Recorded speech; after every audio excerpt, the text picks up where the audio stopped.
Pas assez de batterie. De mémoire, pardon. C'est bon. Voilà. Alors moi, je suis Jafar Raskala, je suis délégué syndical à CGT TU France. Et je suis également secrétaire du syndicat. Racontez-nous l'annonce du PSE, la date, la méthode.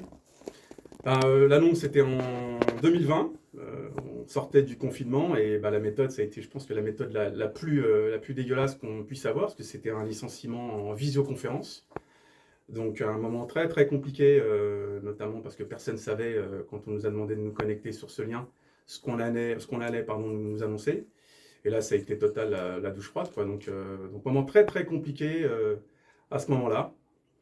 Donc il a fallu bien évidemment s'organiser. Donc il y a toujours une étape enfin, entre l'annonce et ensuite après, qu'est-ce qu'on met en place, quel plan de bataille on met en place à travers un PSE. Et c'est ce qu'on a fait, c'est ce qu'on a commencé après à faire, notamment organiser la résistance. Nous, malheureusement, ou heureusement, tout dépend, nous on est dans le tourisme, donc bloquer l'économie quand on travaille dans le tourisme, c'est un peu compliqué. Donc on ne peut pas aller bloquer des raffineries, et en plus les frontières étaient fermées étant donné qu'on était en pleine pandémie, donc les avions ne décollaient plus, plus aucune activité, donc très très dur sur le rapport de force, parce que souvent quand on est dans une situation pareille, le premier rapport de force c'est effectivement une grève, bloquer l'économie. C'est comme ça qu'on arrive justement à essayer un petit peu de pouvoir en tout cas mettre en place une vraie stratégie. Donc nous ça a été plus compliqué, mais ça ne nous a pas pour autant découragés. Et ce qui a fait cette différence, alors au-delà d'effectivement, on va dire, du côté résistance à travers des CSE, à travers toute la, on va dire, une stratégie qui est mise en place par le syndicat à l'intérieur de chez nous, c'est effectivement, c'est ce qu'on a mis en place, c'est d'aller vers les autres. Moi, je pense que je conseille surtout, c'est lorsqu'on est touché ou attaqué, en tout cas à travers un plan social, des réorganisations, c'est surtout ne pas...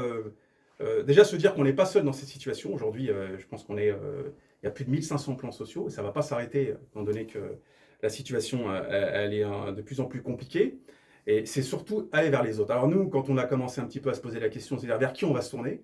Alors dans notre fédération, on a aussi commencé un petit peu à regarder qui était aussi un peu touché par ce genre de plan social. Bon, on s'est rapproché de d'autres camarades, notamment des Monoprix, des femmes de chambre, de Ibis Batignolles, qui avaient aussi mis en place en tout cas une résistance et une lutte exemplaire, un peu plus de 17 mois de grève à l'Ibis Batignolles. Donc, en fait, on s'est naturellement tourné vers ceux qui effectivement étaient dans la même situation que nous.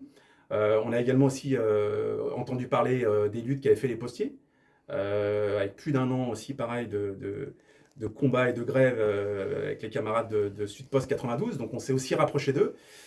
Mais également aussi les PPG, qui étaient aussi en plein plan social. Alors ça s'est fait après, parce qu'on les a rencontrés un peu après, mais le fait de les avoir rencontrés, alors qu'eux étaient aussi dans une activité qui n'avait rien à voir avec la nôtre, nous on est dans le voyage, eux étaient plutôt dans l'industrie, on va dire, mais ce qui nous liait, c'était effectivement les licenciements. Ce qui nous liait, c'était se retrouver tous dans une situation où on allait perdre notre boulot. Et là, je pense qu'il n'y a plus du tout de frontières en se disant c'est mon activité est différente de la tienne.